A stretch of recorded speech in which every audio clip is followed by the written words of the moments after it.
our NC, and the brotherly figure of his dear stepsister Shizuku, who is younger than him. Shizuku is bossy and unreasonable. Unlike normal siblings, they don't mix their laundry. He always bathes after her. He's not allowed to touch her dishes or her things. At school, they don't engage in any kind of conversation. Yep, they both act like a complete stranger at school. Shizuku thinks having our NC as her brother would tarnish her reputation. Time flies, and Akin's present situation paints a stark contrast to his past. As he attends school, a somber shadow casts upon his features, his eyes devoid of their former spark. This peculiar demeanor catches the attention of Rinko, a classmate who greets him each morning. With a keen eye, she discerns a palpable change in his countenance, deducing that his stepsister, Shizuku, is once again tormenting him, a presumption that holds some truth. Akin's irritation flares at Rinko's apparent intrusion into his personal affairs. His sharp words betrayed his frustration, belying her genuine concern for his well-being. Amidst this exchange, Rinko's confession becomes a significant turning point. In stark contrast to Shizuku's daily exhortations for him to meet an untimely demise, Rinko professes her constant admiration for Akin. Yet his perception remains clouded, misinterpreting her words as platonic affection rather than romantic interest. If Akin allows this misunderstanding to shape his actions and confesses to Rinko, he faces an inevitable rejection. However, in the present moment, Rinko offers him a novel perspective. She urges him to tap into his big brother energy to control Shizuku's behavior. Akin dismisses this suggestion, unconvinced that he possesses any such authority. And so, the reign of terror continued under the tyrannical rule of my pint-sized nemesis. From confiscating my favorite snacks to marking up my textbooks with atrocious drawings, life as her underling was a never-ending battle of wits, and a constant reminder of the age-old adage, never trust anyone smaller than you with a permanent marker. However, Rinko believes that if she were to assume his role and unleash her anger upon Shizuku, the desired effect would be achieved. Her boundless affection for Akin fuels her confidence in this improbable scenario.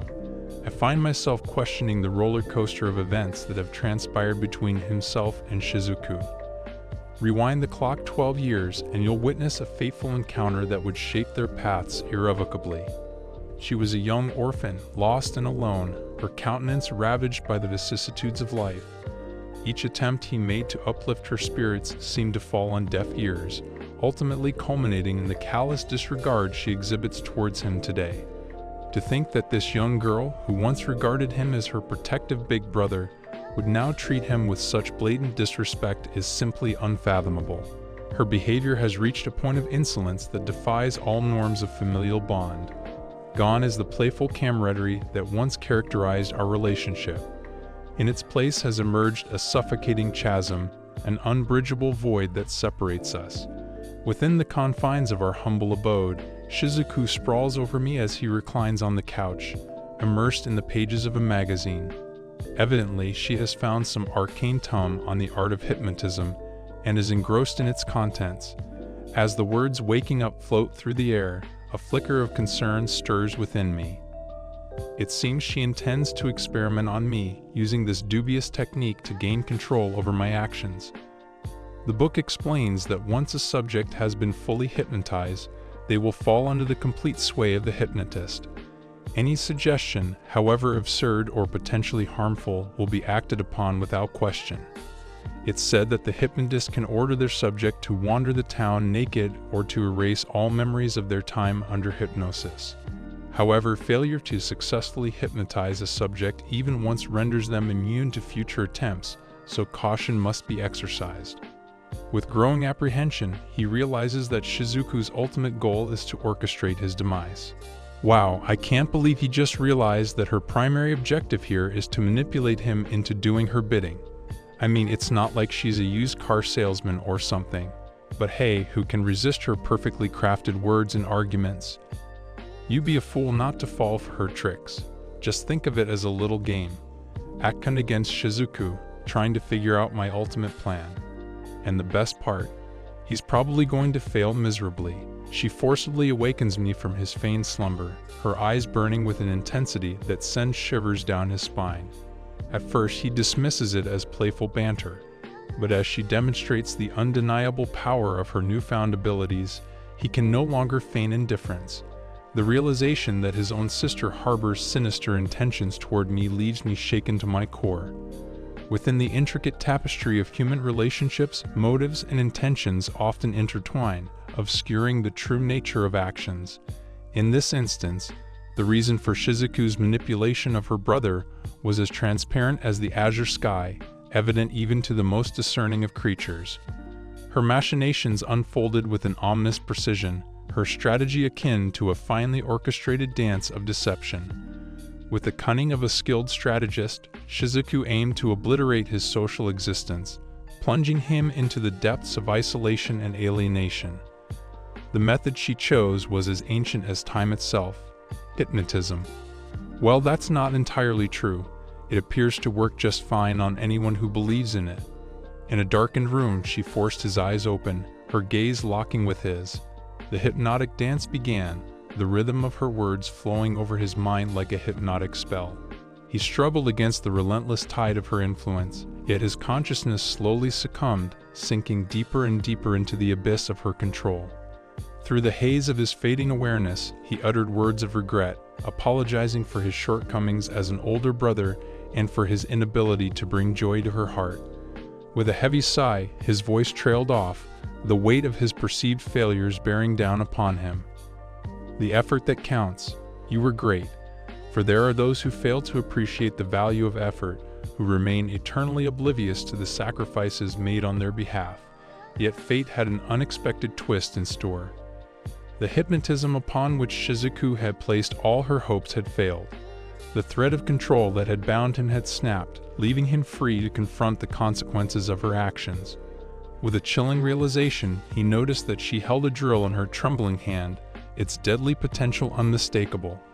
To his horror, she pointed it directly at him, her eyes devoid of any semblance of human emotion. The absurdity of the situation was almost comical, yet the threat it posed was anything but. With no way out, he lied. He pretended to still be under the influence of the hypnosis, fearing the brutal consequences if she discovered the truth. And so he enacted his role, uttering a love confession that sent shivers down his spine. But Shizuku was no ordinary girl. A tempest of emotions raged within her, and her inner turmoil exploded in a fury. How dare this pervert, this brother of hers, profess his love to her? The hypocrisy of it all was enough to drive her mad. Her madness manifested itself in a string of bizarre and depraved orders. She forced him to kiss her, an act that violated every moral and familial boundary. Who would kiss their own sibling, after all? Yet here stood Shizuku, a twisted and unhinged creature determined to push the boundaries of human decency to its utmost limits. In the midst of their heated encounter, it seemed as though their lips didn't brush upon each other. But at the 11th hour, Atkin's instincts kicked in. He deftly maneuvered away from Shizuku's advances, attempting to redirect the conversation towards a more innocuous topic, specifically the procurement of a fish known as kiss. In the land of the rising sun, there exists a peculiar aquatic delicacy that goes by the quaint moniker of kiss. Atkin's attempt to steer the conversation in this direction was met with perplexed silence from Shizuku. It appeared that Atkin's feeble attempts at misdirection had fallen on deaf ears. Shizuku's gaze burned intensely into Atkin's, her unspoken yearning palpable in the air between them. She had poured her heart and soul into kindling a flame within him, only to be met with this untimely resistance. A flicker of doubt crossed her mind as she questioned whether Atkin's hypnotic trance had truly taken hold. Do you truly find yourself under the spell of a mere threat? Shizuku inquired, her voice dripping with a mixture of incredulity and frustration. Even after the supposed hypnotic enchantment, Atkin's denseness remained an impenetrable wall. Undeterred by Shizuku's thinly veiled sarcasm, Atkin remained steadfast in his resolve. Regardless of your intentions, he stated firmly, a kiss is an intimate gesture that transcends mere whimsy. Our familial bond, albeit not forged by blood, compels me to treat you with the utmost respect. Therefore, I cannot, under any circumstances, bring myself to indulge in such an act. His fumbled attempts at a feeble excuse were accompanied by a performance so contrived as to suggest a master hypnotist had taken control of his mind. If you're burning with curiosity about the inanity of his explanation, allow me to enlighten you. He invoked the absurd notion that virginity was contingent upon the absence of kissing. Ah, my faux pas, I let the secret slip. Emboldened by this revelation, he demanded further elucidation, citing the vast array of kisses available. Alas, she had no desire to be coerced. Beneath her veneer of indifference lay a perplexing paradox, an inexplicable pride mingled with an unbearable embarrassment that prevented her from articulating her desire for his kiss. Her life assumed an air of recklessness as she invoked the specter of death should she be denied her longed-for kiss. He pressed her for specifics, seeking to unravel the enigma of her request. Yet her embarrassment overwhelmed her, compelling her to leave him to grapple with the mystery alone. Moreover, she harbored the suspicion that Akin merely sought to extract from her lewd confessions, branding him a womanizer in her mind's eye. Finally, she said it out loud. However, there's no second left in her words, so she wants the typical drama wherein the guy pins the girl against the wall and then whispers things about her not being his little sister as she is his personal whore. And she wants him saying it while their tongues intertwine. Girl, that's one hell of another story in your mind. That's really a massive masochistic thing. Now she's even giving him that self-satisfied look after saying lame and creepy things. Our MC really wants to make fun of her masochistic orders and how incredibly lame she sounds. But now that she has already given the details, that's where the problem lies. There's no escape. As he faced the inevitable, he realized the grim truth. He was hopelessly trapped, ensnared by her unspoken threat. Desperation clawed at his mind, urging him to find an escape from the looming doom. With each passing moment, her anticipation intensified, a silent countdown to the inevitable KB dawn that would seal his fate. His heart pounded in his chest as he grappled with the futility of his situation. He had attempted to reason, to explain the folly of their current actions, but his words fell on deaf ears, suspicion poisoning her mind. He was a pawn in her game, forced to succumb to her whims or face dire consequences. If he refused to follow her twisted script, his life would be extinguished.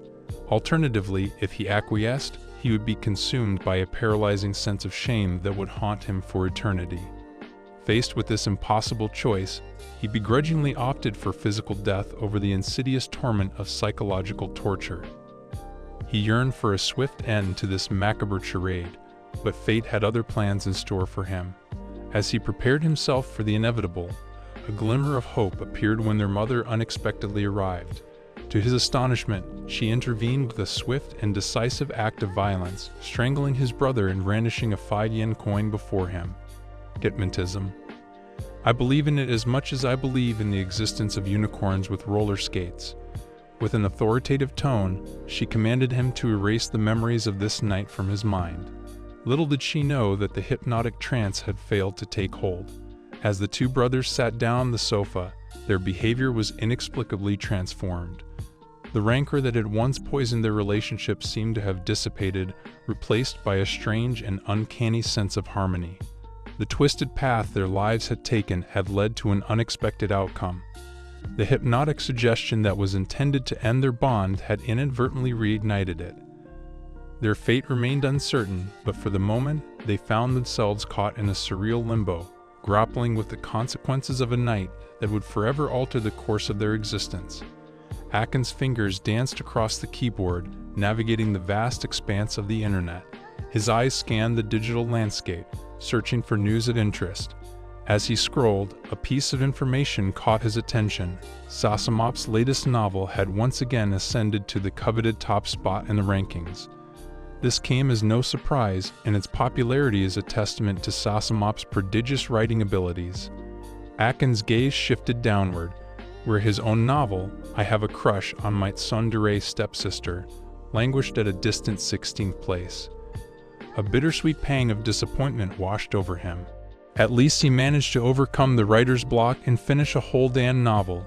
even if it reads like a drunken goose had to go at it with a dried-out Sharpie on the back of a napkin. But hey, it's done, and he didn't have to resort to using crayons or carving it into the walls like some cave-dwelling novelist. Now, if only he could convince my cat that he's not the main character and that his thoughts on quantum physics are not quite as groundbreaking as he believes. Despite his aspirations, he remained an obscure author, his name failing to resonate with the wider literary audience. He was simply Ichigaya Oto, a high school student who happened to write light novels. Though he bore the title of light novel author, Akin's status was far removed from the celebrated bestsellers that graced the shelves of every bookstore. He was a nameless scribbler, his words destined to fade into obscurity.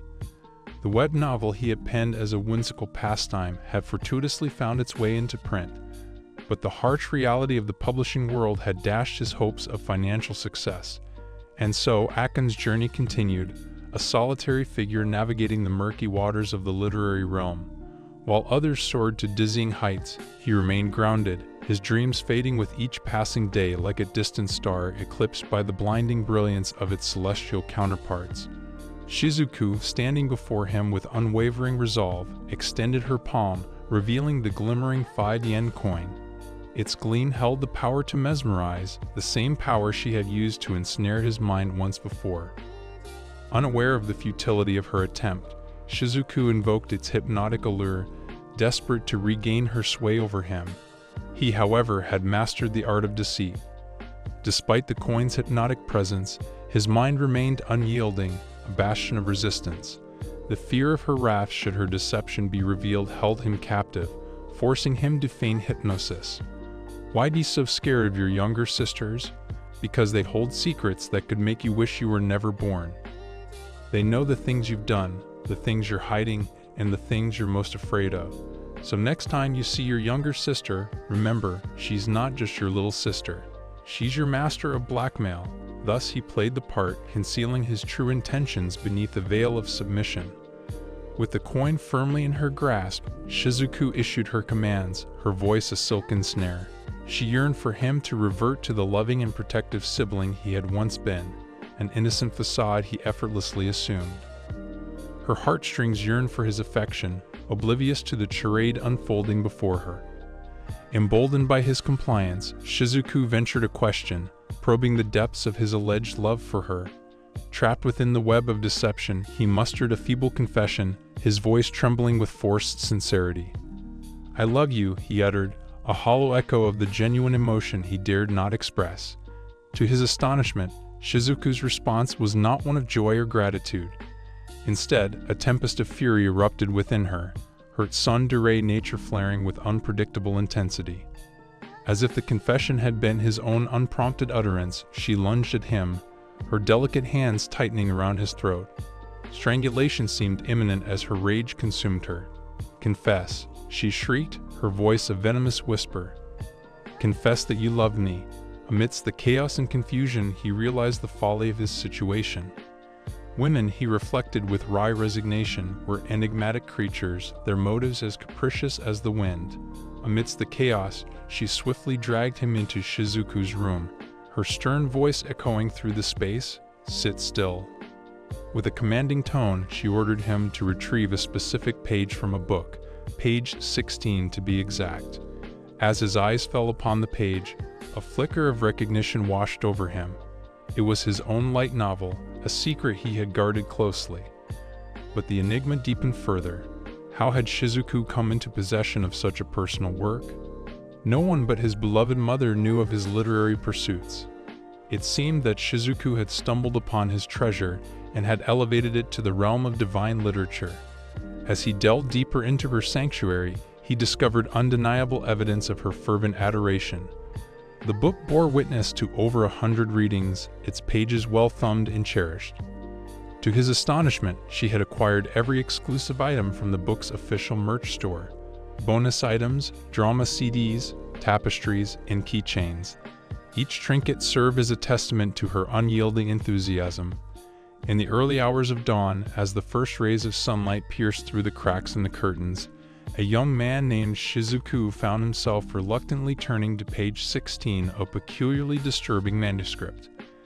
It was an excerpt he had penned himself, but now, as he reread his own words, he couldn't help but cringe at their lameness. The protagonist of the text, a brother, proclaimed his sister's cuteness to be so overwhelming that he longed to devour her. Akin, despite being the author, couldn't bring himself to comprehend the bizarre nature of his own creation. However, his torment reached a new level when his sister, equally perplexed by the text, demanded that he read it aloud to her. Shizuku's initial apprehension subsided as he realized that merely reading the words was preferable to the abhorrent alternative of kissing his sibling. Yet as they delved deeper into the narrative, an unforeseen twist occurred. His sister, apparently inspired by the text, felt compelled to engage in an interactive dialogue with her brother. To Akin's growing horror, she began stripping away her clothing, exposing her delicate undergarments. As her bra appeared before his eyes, a torrent of blood erupted from Shizuku's body, an involuntary reaction to the unexpected revelation. Shizuku, alarmed by her brother's sudden distress, desperately attempted to stop the bleeding. At that moment, Shizuku realized that he had unwittingly embarked on a path of unimaginable torment.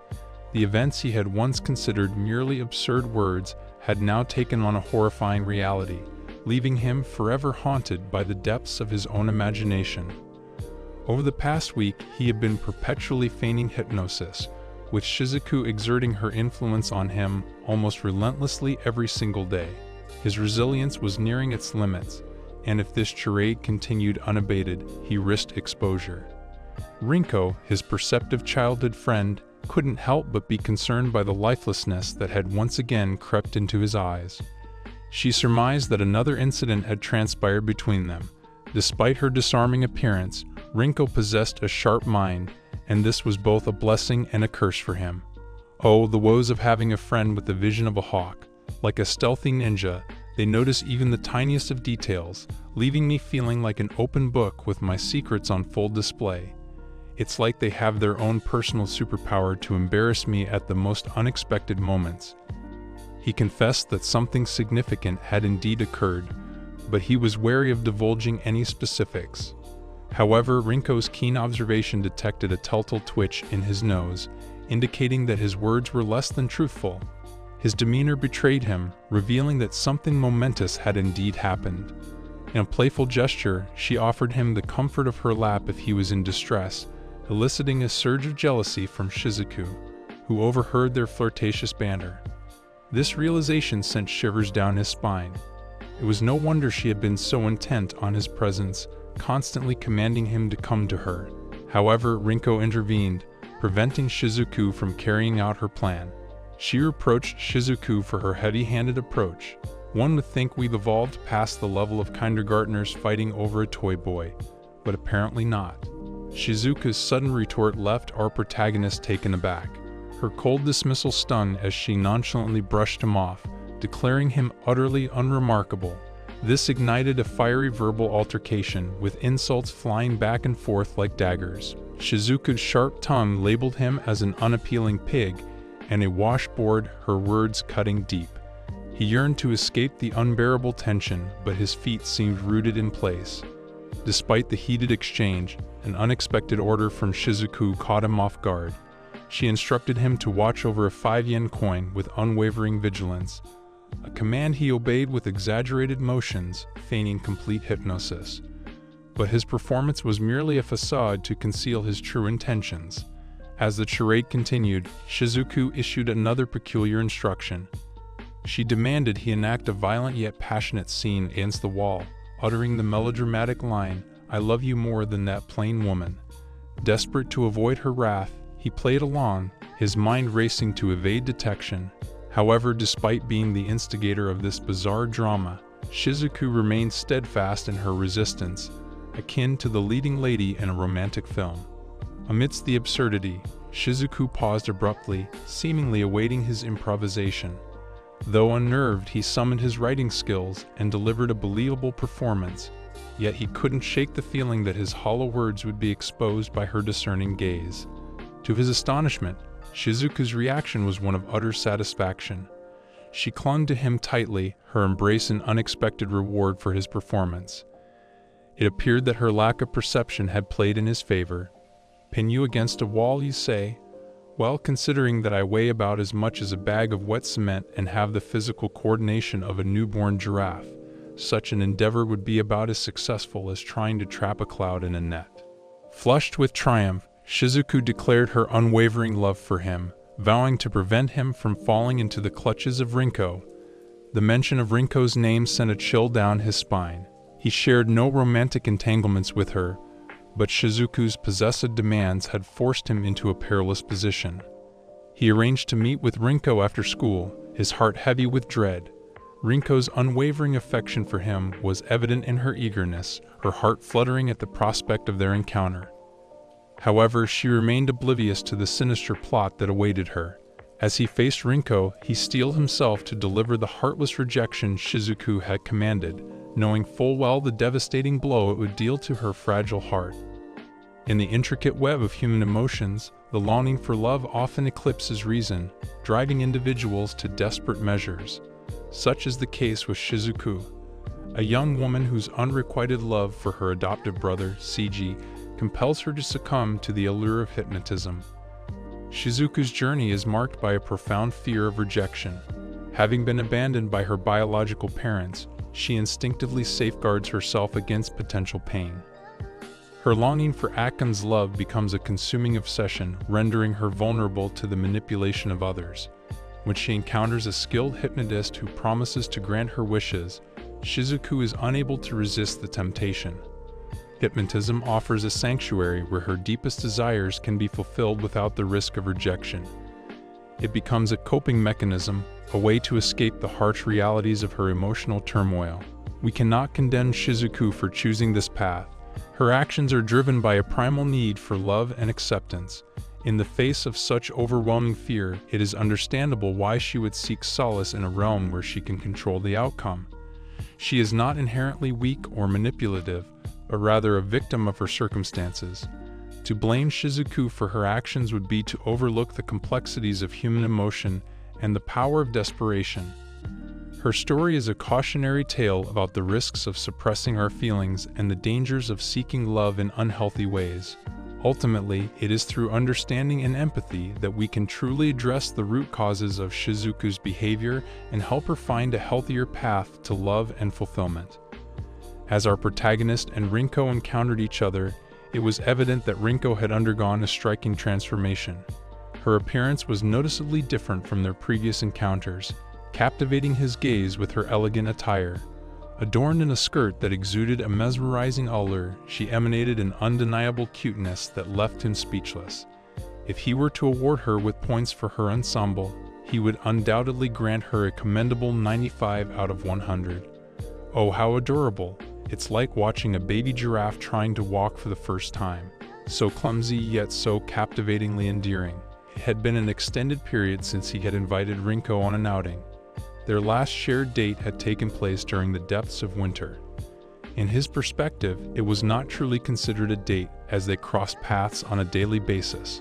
However, despite this seemingly mundane routine, girls harbored an unspoken desire for occasional special treatment. Overwhelmed by the magnitude of the event unfolding before him, he had momentarily neglected this fundamental truth. He found himself embroiled in an extraordinary situation where he was tasked with confessing his long-held affections for his childhood friend, Shizuku, while simultaneously admitting his deeper feelings for her sister. As Shizuku surreptitiously observed their interaction, a growing sense of unease washed over her. Sensing her mounting irritation, our protagonist instructed Rinko to close her eyes and seal her ears. Obediently, Rinko complied, her heart filled with anticipation for a heartwarming confession. Turning his attention to Shizuku, he forcefully commanded her to remain motionless, promising to fulfill her wishes. Overhearing every uttered word, Rinko carefully transcribed her thoughts into a notebook. With profound disappointment, she denounced Akon's actions as cruel. He had lured her into closing her eyes with the tantalizing prospect of a surprise, only to reveal his true intentions. Rinko fully understood the complexities of his predicament. She recognized that Shizuku's manipulative nature had coerced him into this uncomfortable situation. Well, it's not like Rinko got a degree in arcana analysis or anything. but I guess some people are just naturally gifted at understanding the complexities of human interactions and supernatural influences. Let's give her a round of applause for her amazing deductive skills. Moreover, she had astutely deduced that he was concealing his true feelings with a pair of headphones. Rinko skillfully feigned hurt and rode the emotional wave orchestrated by our protagonist. Rinko's enigmatic demeanor has always been a paradox, concealing a keen intellect beneath an air of aloofness. Despite her apparent indifference, she possesses an uncanny ability to perceive the most subtle nuances, a trait that remains unwavering even in the current situation. For the sake of her friend, Rinko has chosen to indulge in this intricate game, knowing that the revelation to come will be so profound that Akun would be unable to find fault, even if their relationship were to end abruptly. She's here as a supporting actor, not by choice, mind you. Akun was coerced, blackmailed, and threatened with lifelong ridicule if she didn't help her friend. So if she looks wooden, it's because she's petrified and internally screaming. However, this is not an ordinary pawn Rinko they are dealing with, but her astute childhood companion. Through the haze of Shizuku's machinations, Rinko's penetrating gaze can discern the orchestrated nature of Akun's words and actions. Her unwavering composure will not falter upon hearing his carefully rehearsed lines. Unveiling the truth behind the facade, Akun dutifully follows Shizuku's script as Rinko feigns understanding, her feigned tears and disheveled appearance adding an air of authenticity. As the drama escalates, Rinko takes matters into her own hands, rising and confronting Shizuku with the swift and decisive pouring a cup of coffee. And so, the decisive love battle takes its first tumultuous step, the stage set for an intense and unpredictable clash of emotions. Where affections intertwine like threads, there unfolds a timeless tale, a play woven around the primal instincts of women vying for the heart of one man. Step into the grand hall where Lady Camille, the childhood sweetheart, and Lady Ania, the enigmatic stepsister, cross paths. Their shared history with Lord Edward becomes a catalyst for an epic rivalry. Camille, with her gentle grace and abiding love, has always been Edward's confidant. Ania, on the other hand, exudes an allure that stirs Edward's blood. Their battle for his affections ignites a fire that threatens to consume both the palace and the hearts of its inhabitants. As the play progresses, the stage becomes a battleground of wit and manipulation. Camille's loyalty is tested by Edward's growing closeness to Ania, while Ania's ambitions are fueled by Camille's unyielding presence. The audience witnesses a captivating dance of emotions where love, jealousy, and desperation collide. The pinnacle of the play arrives with a dramatic confrontation between the two women. In a moment of passion and desperation, their rivalry erupts into a physical altercation. Swords clash and bodies collide, each woman determined to prove her worthiness to their beloved. The audience is left on the edge of their seats, enthralled by the raw intensity and complexity of the characters. In the midst of escalating turmoil, our main character selflessly attempted to intervene as Rinko's actions spiraled out of control. However, Rinko remained steadfast in her conviction that her retribution was both just and necessary, fueled by the perceived injustices she had endured at the hands of her rival, Shizuku. In the grand theater of their rivalry, they clawed at each other like a pair of overzealous kittens, battling for a sliver of tuna more precious than all the treasures in El Dorado. Undeterred, Akun confronted Rinko with a chilling rebuke, labeling her as pathetic, echoing the inherent futility of her scheme. Though Rinko's anger flared momentarily, she stifled her emotions, recognizing the wisdom in Akun's words. This strategic concession allowed Akun to evade detection. Amidst the theatrical chaos, a moment of tender intimacy unfolded as Shizuku embraced Akun, whispering the heartfelt words, "I love you." Rinko's mind raced with doubts, questioning whether Akun's affections were genuine or merely the result of some manipulative force exerted by Shizuku. Driven by suspicion, another clash erupted between Rinko and Shizuku. Ladies and gentlemen, brace yourselves. Love has just met its ultimate match, or should we say it's a double threat. These two fearsome femmes are on a mission to conquer hearts and leave no stone unturned. Be warned, their determination knows no bounds, and their love knows no limits. Prepare for an epic clash of the titans where passion and chaos collide with thunderous force. But hey, who needs world peace when we witness these two unstoppable forces turn their sights on love? Rinko boldly asserted her steadfast devotion to Akkun, claiming to have always expressed her love unabashedly.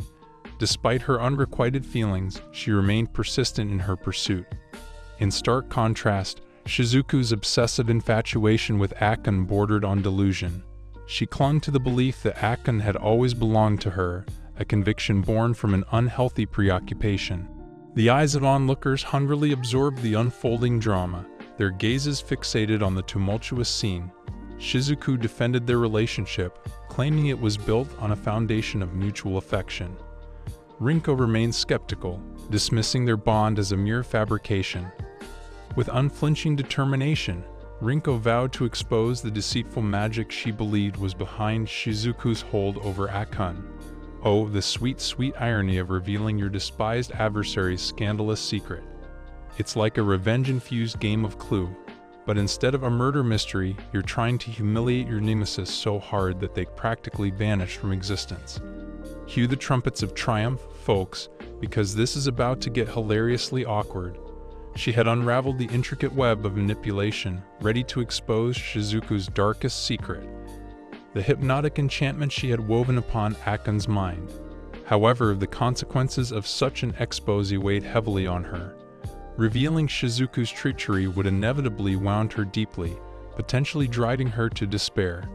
Alternatively, if Akkun discovered the truth, their fragile connection would shatter irrevocably. Rinko realized that Akkun had been play-acting his affection, but the depth of his deception remained elusive. With unwavering resolve, Rinko focused on unmasking Shizuku's hypnotic magic, the key to dismantling her rival's manipulative hold. As the intensity reached its crescendo, Shizuku initiated a final passionate kiss with our main character, a desperate attempt to silence the accusations. She acknowledged her guilt, expressing regret for her actions. When you deeply regret that moment of desperation when you resorted to juggling raw eggs in front of a live audience, let's just say that the aftermath resembled a scene from a particularly gruesome breakfast buffet. Cue my mental image of egg-splattered clowns and a slippery omelette dance floor. Amidst all, Rinko interjected, abruptly separating the entwined lovers. With defiance blazing in her eyes, Shizuku vowed that despite her exposure, she would never surrender Akkun. The stage was set for a climactic confrontation, the outcome shrouded in uncertainty and fraught with potential heartbreak. Amidst the bustling hubbub of the Drive's publication editor's office, Akkun found himself embroiled in an earnest conversation with the formidable Yoshizawa's son. The looming deadline today hung heavy in the air, casting a shadow over their souls. Their last encounter, a month ago, had ignited a spark of hope, but here he stood before her, pen still barren and draft non-existent. Yoshizawa's son's piercing gaze demanded an explanation. Looks like someone's boss is auditioning for the role of the great dictator in a Mel Brooks movie. With trembling hands and a heart laden with guilt, Akkun stumbled onto his knees, his voice laced with apology and desperation. The whirlwind of events since their previous meeting had consumed him, leaving no room for the solace of writing. The forbidden kiss he shared with Shizuku, the awkward distance Rinko had maintained ever since, and Shizuku's increasingly frequent hypnotic spells had rendered him a fractured soul. Back at his humble abode, Shizuku approached him, her voice laced with contrition. The absence of hypnosis stripped away the facade she projected, revealing her vulnerability. She confided in him, her words painting a tapestry of her innermost thoughts. Though he was her brother, an unbreakable bond of affection entwined their hearts. She admitted she would never harbor ill will towards him, regardless of her actions. Shizuku's confession meandered through time, recounting her descent into despair following the untimely demise of her parents. Her desolation had driven a wedge between her and the world, casting her adrift in a sea of loneliness. Yet through the tempest, Akkun's unwavering presence shone as a beacon of hope. He was the only one who remained steadfast amidst her self-destructive spiral. She confessed that her genuine feelings for him transcended the boundaries of hypnosis. She yearned for the day when she could express her love without the aid of her manipulative enchantments. Returning to the mundane realities of his existence, Akon's thoughts wandered far and wide. Inazuma Publications, a formidable rival to his own drive, boasted a renowned writer by the name of Suramoto Suzuki. Intriguingly, Suzuki shared his age bracket and possessed an unparalleled ability to craft captivating romance narratives that seemed to stem from personal experiences. She excelled in portraying timid characters who transformed into bold selves when left alone with their romantic interests, a captivating trait that resonated deeply with readers.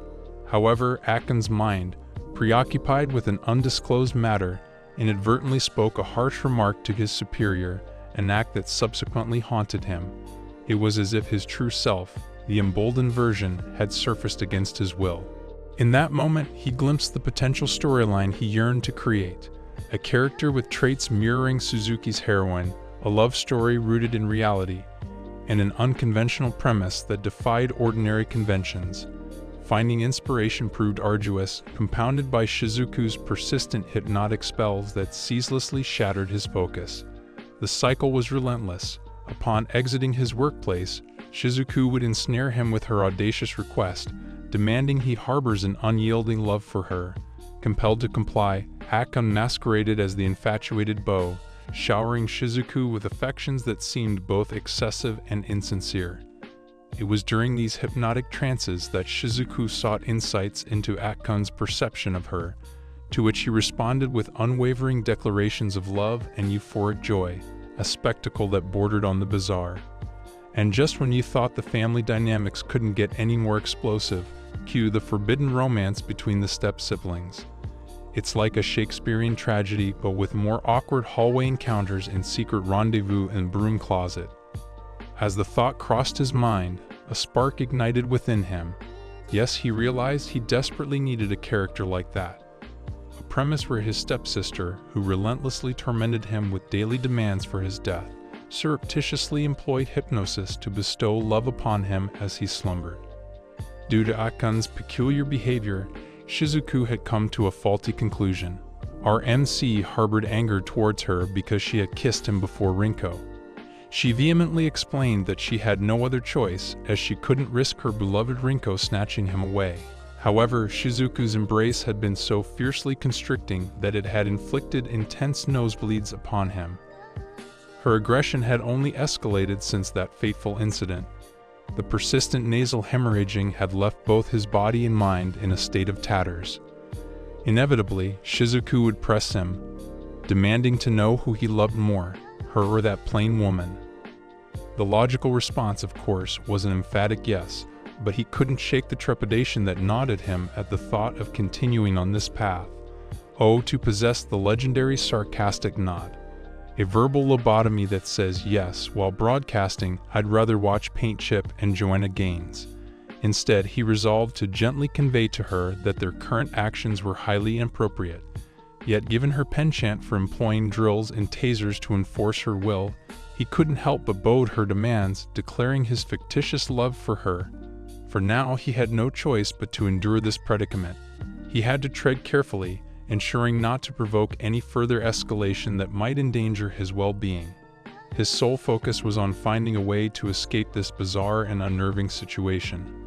Amidst the cacophony of daily life, a cryptic text message pierced through the chaos and landed on the screen of our protagonist's mobile device.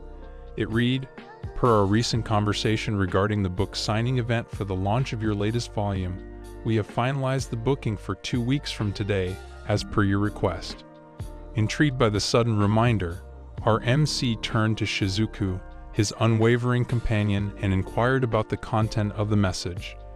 With a hint of reluctance, he disclosed the topic that had set his mind into a tailspin.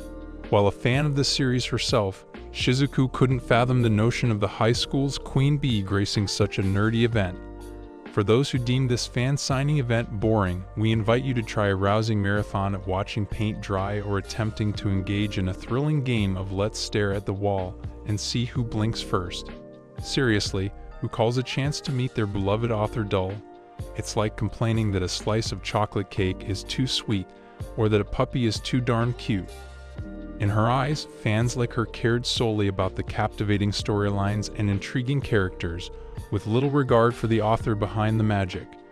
As hope flickered within him, our MC cautiously broached the subject of the book signing event with Shizuku, hoping to steer her away from attending. He hinted at the author's impending presence and expressed his fervent desire for her to avoid the gathering. However, to his dismay, Shizuku's determination remained unwavering.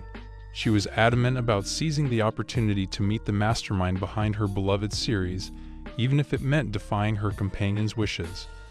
Resigned to this fate, our MC watched in horror as his life seemed to come to an abrupt end. But amidst his despair, a flicker of curiosity sparked within Shizuku's eyes. She pressed him for his reasons behind the request, probing gently for the hidden intentions that lay beneath his words. With a casual shrug, he claimed to be merely driven by curiosity. Undeterred, Shizuku's mind raced, painting elaborate scenarios in her imagination. She concluded that his desire for her presence stemmed from a hidden longing to share the experience with her as a date. The implications of her deduction sent a jolt through her being, leaving her heart pounding with a mix of trepidation and excitement. Amidst the vibrant tapestry of Shibuya's urban landscape, Shizuku stood out like a dazzling gemstone, her exquisite attire drawing admiring glances from passersby who whispered sweet nothings about her captivating beauty. Even as cameras captured the scene for posterity, her heart fluttered with anticipation as she eagerly awaited Akon's arrival. Oh, the perils of being unbearably beautiful. Imagine a world where every step you take, every glance you bestow, triggers a stampede of admirers. Like a magnet for attention, I find myself perpetually surrounded by a devoted entourage, their eyes trained on my every move. It's a burden, really. The constant adoration can be suffocating. One dares not sneeze without an audience to witness the spectacle. Fate, however, had a cruel twist in store for Shizuku. Akon's tardiness sent a wave of anguish coursing through her veins, unleashing a piercing scream that reverberated through the bustling streets. The men who had been admiring her from a distance witnessed her outburst with a mixture of amusement and sympathy, remarking on her undeniable charm and the apparent misfortune that had befallen her. They couldn't help but notice the utter lameness of Akon's t-shirt, marveling at how such an unremarkable specimen could have secured a date with a woman of such exquisite beauty. Beauty and the Beast is not just a fairy tale anymore. Even a guy who dances like a three-legged donkey can strut with a goddess if he has a sense of humor and a decent wallet. As the bystanders began to disperse, Akon finally emerged from the crowd, casting a puzzled glance at the dwindling numbers. Shizuku dismissed his concerns as mere imagination, once again brandishing her enigmatic coin and hypnotizing him into a state of blissful surrender. She reveled in the effortless control she held over him, finding amusement in the absurdity of his unwavering compliance. With an impish glint in her eye, Shizuku declared her desire for a seedy hotel over a sophisticated restaurant, much to Akon's dismay. Suggesting a seedy hotel for a first date is the dating equivalent of ordering a clown car to the prom. As he meekly acknowledged her request, she couldn't resist a playful jab at his lack of finesse. Their date, once envisioned as a romantic interlude, was now spiraling down a path of absurdity and unexpected adventures. On his first date, he faced his greatest challenge yet, pretending to be hypnotized. As the book signing loomed, he prepared meticulously. During their meal, he whispered, "Precious girl," instructing her to save the best dish for last, causing her to blush profusely. Despite the embarrassment gnawing at him, he persevered, knowing it was all part of his plan. He would keep feigning hypnosis until it was time to slip away before the signing. Their destination was an opulent restaurant, making Shizuku feel a tinge of discomfort. For him, a part-time employee, the expenses were manageable. As she savored her steak, she expressed her contentment with the evening. However, these feelings, like their date, were merely a fabrication. It was as Rinko had warned, none of this would have been possible without hypnosis. One could hardly blame him for resorting to such a ruse, and by extension, Shizuku for her inability to fully express her affection. In the realm of love, doubt and uncertainty often linger, and so her reticence seemed all too understandable. After appeasing Shizuku's concerns by assuring her he was merely her brother, they proceeded to enjoy their meal. As the afternoon progressed, Shizuku began to realize the time for the signing event was approaching. However, she cautiously suggested they could indulge in a romantic encounter at a love hotel instead. Fearing for his life, Hakon realized that the toilet presented an ideal opportunity for escape. With feigned anguish, he excused himself, claiming a dreadful stomach ache had struck him. Well, isn't it the most convenient ailment when you need a plausible excuse to dodge an unwanted obligation or two? After all, who can argue with that dull throbbing pain that magically disappears once you've escaped the dreaded task? Despite his remorse for deceiving Shizuku, he felt compelled to protect himself from her wrath. His plan seemed flawless as he managed to evade Shizuku's clutches. Now all that remained was to execute his secret maneuver and head to the book signing. However, his hopes were shattered when he turned to find Shizuku trailing behind him. She uttered that she merely felt uneasy about leaving him in his distress. Hakon desperately resorted to every excuse he could muster, explaining that performing such a private act in front of his sister was simply inappropriate. Observing the evacuation of someone's digestive system is akin to witnessing a biological stand-up comedy routine where the punchline is both audible and olfactory. He even resorted to the absurdity of warning her that humans were at their most defenseless while seated on the toilet, citing ludicrous incidents of bear attacks in such vulnerable moments. Despite his outlandish explanations, Shizuku remained steadfast in her determination to witness his urinary function. Fortuitously, the cunning ruse he devised to force her into a dilemma proved effective. He deftly presented the fan signing event as an unparalleled opportunity that she could not afford to miss, outweighing the prospect of witnessing his act of urination. Despite her eccentricities, she possessed enough discernment to grasp the significance of the occasion. Why choose a useless thing? You only get one shot at life, so you might as well go for the experience that will make you sound like a badass at the dinner table. Reluctantly, she acquiesced, departing with the solemn promise that he would grant her the coveted spectacle. In the grand scheme of things, this sacrifice was deemed necessary for the pursuit of a greater good. Time was of the essence as he found himself with only 30 minutes remaining before the fateful meeting with Yoshizawa's son. The realization that she had already adorned herself in feminine attire, complete with an uncharacteristically girlish voice, came as an unexpected revelation, adding a layer of intrigue to the unfolding drama. The weight of his tardiness had clearly ignited her ire, considering that this was his inaugural fan signing event. Undeterred, he was determined to salvage the situation within the rapidly dwindling time frame. What can I say? Time's a thief, stealing away before we can blink. Yet the clock demands our attention, a harsh mistress with an unrelenting deadline. Prepare to dance with the minutes, for this task cannot wait. The atmosphere crackled with disbelief as Yoshizawa's son stood frozen, her eyes wide with incredulity. Before her lay a shocking spectacle. The revered author, Ichino-sensei, whom she had always known as male, now standing draped in feminine attire. It was as if Akun, her mischievous classmate, was playing a cruel prank on her. Unable to contain her frustration, Yoshizawa's son's rage surged through her veins, propelling her to pin him against the unyielding wall. As he reluctantly donned the frilly dress, he couldn't resist a wry smile. After all, desperate times called for desperate cross-dressing, and he was flattered that his legs looked better in heels than he ever did in sneakers. Little did he know, the fashion statement would become an unexpected confidence booster, elevating him to the status of a reluctant style icon among the local drag queens. Even Ichino-sensei's ardent fans were left baffled, their belief system shattered as they struggled to reconcile the image of their beloved male author with this unexpected revelation. Ichino-sensei himself, with a calm and measured tone, broke the silence, explaining that cross-dressing was a personal hobby he indulged in. This admission only fueled the enigma that surrounded him. Why would he resort to such a disguise?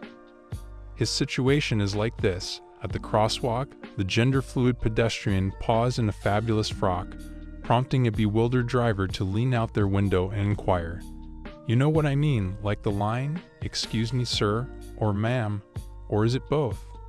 The desperation in his voice suggested that his life hung in the balance, that he had no choice but to hide behind a veil of deception to protect himself from an unknown threat. Yoshizawa-san couldn't help but wonder what perilous situation Ichino-sensei had become entangled in. But he remained tight-lipped, unable to share his secrets with her. Frustration gnawed at her, yet she couldn't bring herself to release him from her iron grip. The sheer absurdity of her beloved author's cross-dressing had left her reeling. Back in the present, Yoshizawa-san's gaze locked with Ichino-sensei's, her anger spilling over in a torrent of words. How could she possibly remain composed when the object of her literary admiration had appeared before her, cloaked in a disguise that defied all expectations? Was she cognizant of the fact that her relentless daily exhortations to him to meet his demise had an unforeseen consequence, igniting within him an unquenchable amorous flame whilst he lay in slumber, ensnared by the power of hypnotism? She would undoubtedly exploit this knowledge to craft a narrative that would effectively silence him for the sake of his own mental well-being. However, after enduring an unrelenting barrage of threats, he finally succumbed and confided in her. Her reaction, far from being one of sympathy or understanding, was instead tinged with amusement, as she found his predicament highly entertaining. Amidst her incessant teasing, Yoshizawa-san leaned in towards our protagonist, prompting him to momentarily entertain the possibility that she intended to bestow upon him a kiss. In his naivete, unaware of her true intentions, he implored her to exercise caution, as it would be his first experience. To his astonishment, however, she abandoned her playful demeanor and delivered a forceful punch to his person. With disdain, she denounced their brief interaction as abhorrent, accusing Akun of harboring an impure mind for daring to entertain the notion that they were about to embrace in a kiss. Just because someone leans in doesn't mean they're going to kiss you, unless they're your dentist, in which case it's pretty much a given. But even then, don't get your hopes up too high. She dismissively informed him that her sole purpose was to apply makeup to his face, and that he should simply close his eyes and allow her to proceed. With her deft touch, she enhanced his makeup, rendering him somewhat more presentable. Yoshizawa-san then prepared to take her leave, as the fan signing event was imminent. However, prior to her departure, she was taken aback by the effeminate voice our protagonist was attempting to adopt. Recognizing that his customary masculine tone would betray his true identity, he had resolved to assume a more feminine intonation. This misguided attempt at deception earned him yet another blow from Yoshizawa-san, who deemed his behavior grossly inappropriate. Now then, as we celebrate the completion of our beloved Katemo, the enigmatic Ichino-sensei, or should we say Akun for this momentous occasion, will be gracing us with their presence for an autograph signing event. However, amidst the excitement, a palpable nervousness permeates the air. Trying to maintain composure is like balancing a bowling ball on a toothpick. One wrong move and everything goes sideways. Yet through it all, Yoshizawa-san remains a beacon of support. Her gentle whispers urge Akun to maintain composure and radiate smiles like 1,000 suns.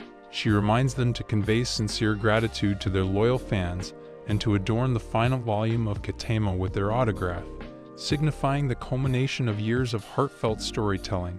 While Akun is fully aware of the irregularity presented by their cross-dressing, they cannot help but remember the faces in the crowd, faces that have been the driving force behind their literary success. These are the individuals who have unwavering support for their works, and Akun holds them dear. As the first fan approaches, the tapestry of life weaves an uncanny coincidence. To Akun's astonishment, it is none other than Rinko, clutching her cherished volume, ready to witness the moment her treasured manga comes to life. If fate had a perverse sense of humor, it was his, as he found myself unexpectedly face to face with the human equivalent of a walking, talking calamity. His stomach sank as I realized that the universe had somehow conspired to drop me into the unlucky lottery of human interactions. Looks like he hit the rotten jackpot, folks. Rinko's eyes widen in disbelief as she beholds Ichino-sensei, a revelation that sends shockwaves through her being. This self-proclaimed otaku girl has devoted countless hours to the worlds of manga, anime, and light novels. However, her literary preferences have always gravitated towards the poignant realm of romantic comedies, where childhood bonds blossom into timeless love stories. A memory surfaces, a memory of a chance encounter long ago where a kun, cloaked in anonymity, recommended a book to Rinko. Little did she know that the author of that very book would one day stand before her, their true identity a testament to the interconnectedness of human experience. Driven by an insatiable curiosity, Yoshizawa's son couldn't resist quizzing him. "Do you happen to be familiar with Ms. Rinko?" she queried, her eyes twinkling with anticipation. Both Rinko and the pseudonymous writer responded in unison, denying any prior acquaintance. Eager to extricate himself from the awkward situation, the writer promptly signed Rinko's book and made a hasty retreat. However, Rinko had not finished their conversation yet. Her voice paused him, her eyes searching for answers. The writer's mind raced, trying to make sense of her words. If she knew who he was, why would she bother asking? Her questions implied that she was uncertain of his true identity. Thanks to Yoshizawa's son's impeccable makeup skills, the writer had been transformed into a fair-haired, bespectacled young woman, far removed from his usual appearance. Rinko's next question caught him off guard. "Does Ichino-sensei have an adorable sister-in-law?" she asked, her voice innocent and playful. "I'm afraid not," he replied, his voice equally calm and nonchalant. Before Rinko could delve further, Yoshizawa's son, sensing the discomfort in the air, interjected. "Ms. Rinko," she said, her voice stern, "please be respectful of our guest writer's time." Rinko feigned innocence, apologizing for her enthusiasm. "You're right," she said, her eyes meeting Yoshizawa's son's briefly. "It's an honor to meet you, Ichino-sensei. I got carried away." The writer breathed a sigh of relief. Yoshizawa's son's intervention had saved him from potentially disastrous exposure. Yoshizawa's son's curiosity, however, got the better of her. She couldn't resist asking the writer how many people he knew at the fan meeting. Caught off guard, the writer hesitated for a moment before responding. "Rinko is an old childhood friend," he explained, his voice carefully measured. "She doesn't know about my writing career. I believe our encounter here is purely coincidental." Yoshizawa's son nodded in understanding, but the writer couldn't shake the feeling that she suspected more than she let on. Nonetheless, he left the fan meeting with his secret intact, his true identity safe for another day. As the relentless queue dwindled, a palpable anticipation hung in the air as the final signatory approached. Shizuku, the esteemed guest of the fan signing event, was both eagerly anticipated and doubted in equal measure by Yoshizawa's son. Had he truly encountered her in the past, as his fragmented memories suggested, or had his mind conjured a comforting illusion? Fate intervened, however, as Shizuku emerged from the shadows with an air of unwavering grace. Yoshizawa's son's heart skipped a beat as the realization dawned upon him that his story was no mere figment. She had come. Though Yoshizawa's son had believed that his encounter with Shizuku had slipped her mind, her senses proved to be far keener than he had imagined. Like a hound's unwavering loyalty, her memory clung tightly to the scent of his brother, a scent that she now detected in Ichino-sensei. In the intricate tapestry of siblinghood, sisters possess a unique connection to their brothers. Despite their contrasting perspectives and the veils they may conceal behind, sisters hold an uncanny ability to unravel the secrets that their brothers hold within.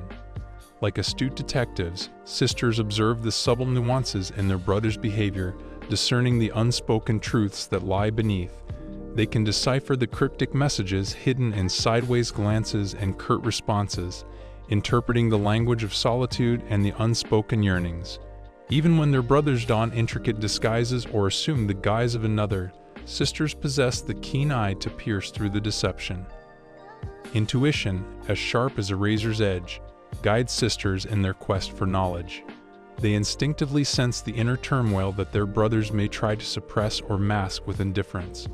Through a shared history and the intimate knowledge that only comes from being raised together, sisters develop an understanding of their brothers' motivations, fears, and aspirations.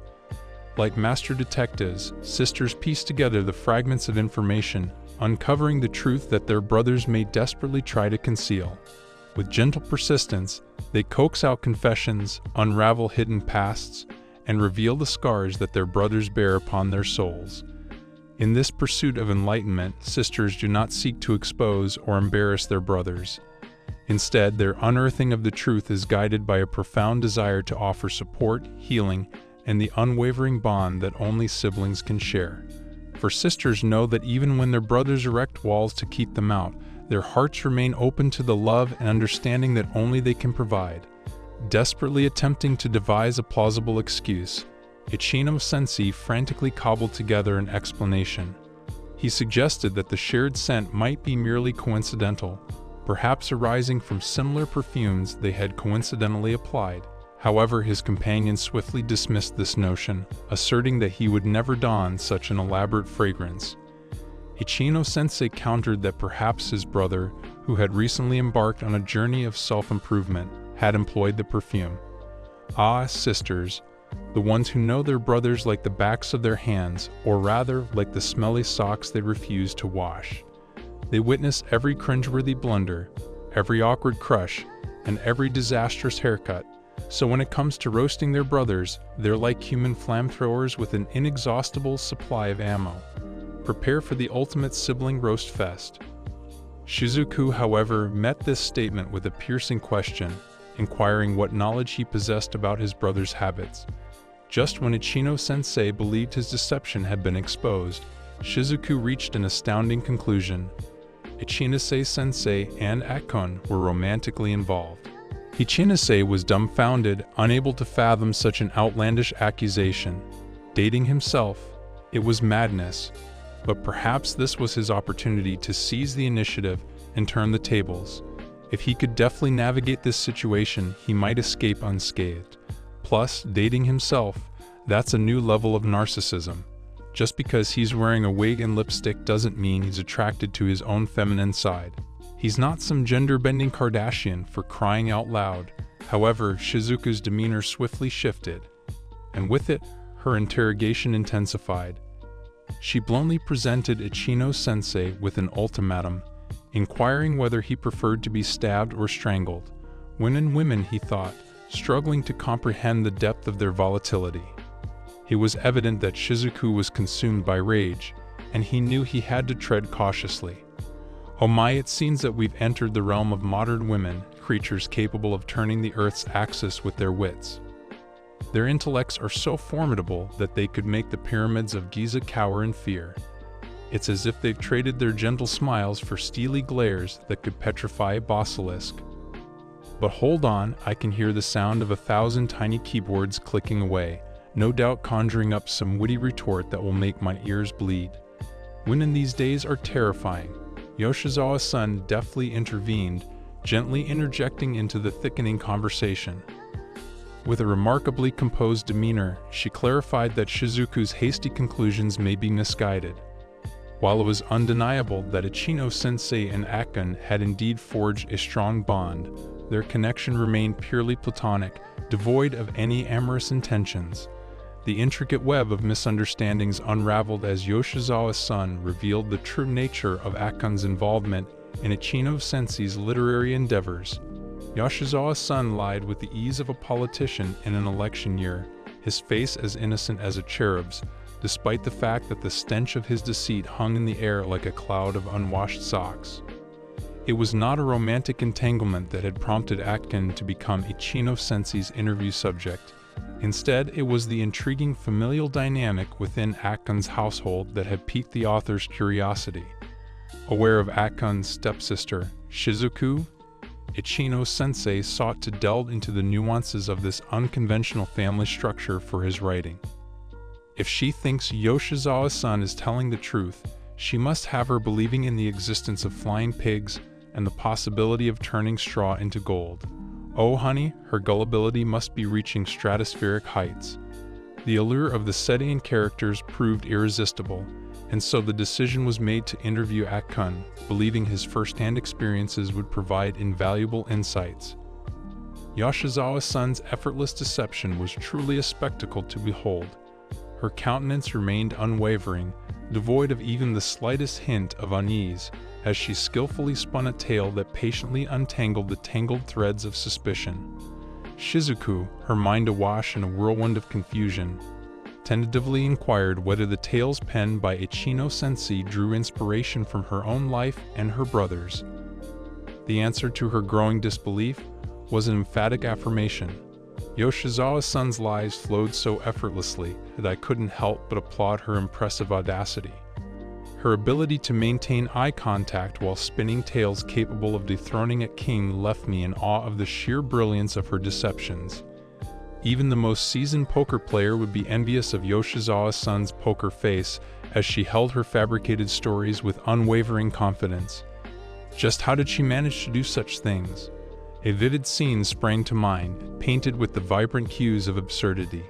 In the depths of the story, the elder brother, consumed by an inexplicable desire, had immersed his unsuspecting stepsister's vibrant green panties in cold water before proceeding to imbibe its contents in one thirsty gulp, mistaking it for the refreshing brew of green tea. Who in their right mind would drink water from someone's soaked panties? That's not only disgusting, it's downright absurd. The horror. This bizarre act, Yoshizawa-san astutely explained, was a literary depiction born from Ichino-sensei's attentive assimilation of Akan's vivid expressions. To Shizuku's escalating bewilderment, the revelations continued to flow unabated. The passage on page 120, which recounted the older brother stealthily entering his stepsister's futon and inhaling the sweet fragrance of her hair, was not a product of Ichino-sensei's imagination. It was a brazenly unvarnished account of Akan's own adventurous escapade. Of course, you know she was lying. Who'd believe that tired old excuse about falling in love with her own brother just to fool Shizuku? It's like claiming that green cheese walks upright at night to hide in people's refrigerators. But as impossible as it looks, she believes and fantasizes about how her brother lusts over her. That's creepy. Amidst the bustling crowd, Shizuki exuded an aura of unbridled joy, her laughter echoing through the air. In stark contrast, her older brother, Akan, felt the gnawing sense of unease that permeated his entire being. Remember, folks, it's always best to face the truth, even if it's as hairy and smelly as a yak. Otherwise, you might just end up with a tail you can't wag and Pinocchio knows longer than your reputation. The moral lesson of the story is not to let anyone lie in your place. Just lie to yourself. Yoshizawa-san cleared that Ichino-sensei and Akan's paths had crossed just moments ago, and Ichino-sensei couldn't shake the lingering scent that clung to his brother. Yoshizawa-san, who's super nosy, quickly offered an explanation, claiming that Ichino-sensei and her brother had had a brief encounter. However, she knew better.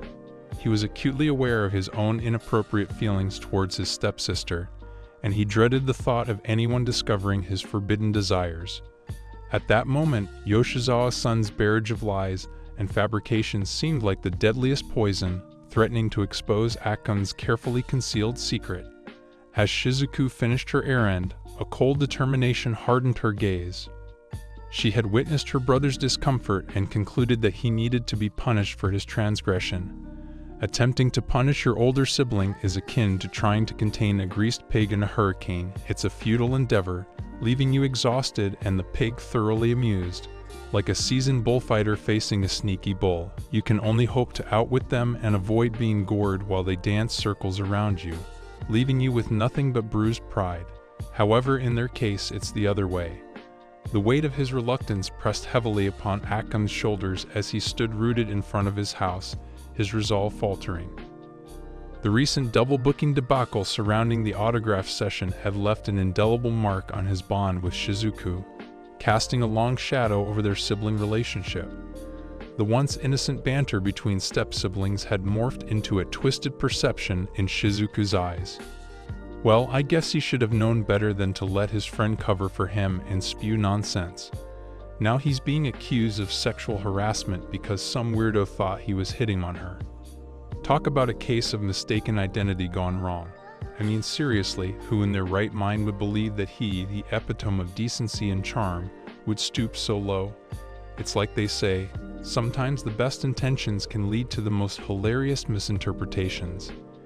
Akan found himself branded as a perpetual criminal-level sexual harasser, an accusation that stung his conscience with unbearable guilt. The thought of facing her now filled him with a dread that made his limbs heavy and his heart race with trepidation. Despite his reluctance, he knew he couldn't ignore his mother's message. With a heavy sigh, he summoned a semblance of courage and approached the threshold of his home. His feet moved mechanically, each step carrying the weight of his fears and uncertainties. He had no choice but to return, to deal with the consequences of his actions and the shattered trust he had caused. As he approached the door, he reached out and gently pushed it open. A wave of apology immediately washed over him as he stepped inside, realizing that he was significantly behind schedule. The atmosphere was palpable, hinting at the lateness of his arrival, yet curiously, Shizuku presented herself with an inexplicable normalcy. This placid demeanor, however, was but a fleeting facade, for without warning, she abruptly revealed her coin. And here we go again with another episode of fake hypnotizing and our MC's ridiculous act.